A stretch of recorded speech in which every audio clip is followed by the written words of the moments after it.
To this point, we haven't had any cases of dengue in our health region. Right, there have been cases of dengue in the Stan Creek district, but those are already being looked at. The vector control unit from that area is already on those cases, so all the preventative measures are already in place. For the general public, what advice would you have for them? There are basic things that people at home can do. One of the first things is to make sure that your yard is always clean. Keep the yard low.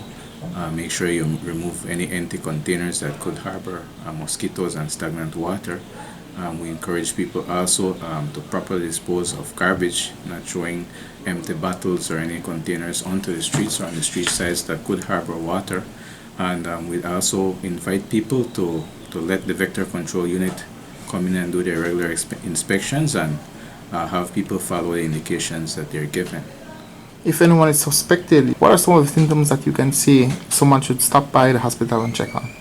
Another important thing to know that we have dengue, it's endemic, so the mosquito lives in the region and dengue can be transmitted at any time of the year. It's not only during the rainy season. Things that we need to look for especially is fever.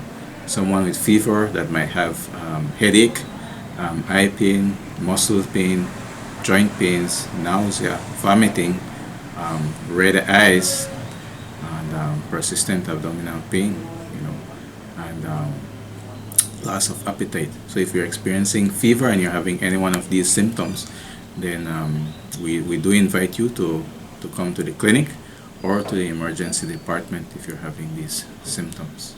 Doc, some people might say, you know what, they can do home treatment. What advice would you have for them?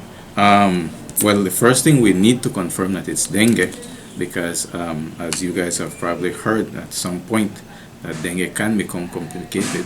You could have hemorrhaging, okay, and that's probably one of the hemorrhaging and shock, and that's probably the most severe complication of dengue. So we invite people, if you think you have symptoms that are compatible with dengue, definitely drop by so that we can assess you. And if you have any warning signs or alarm signs that could represent severe dengue, then you might need to be admitted and observed for a while so that it doesn't become complicated.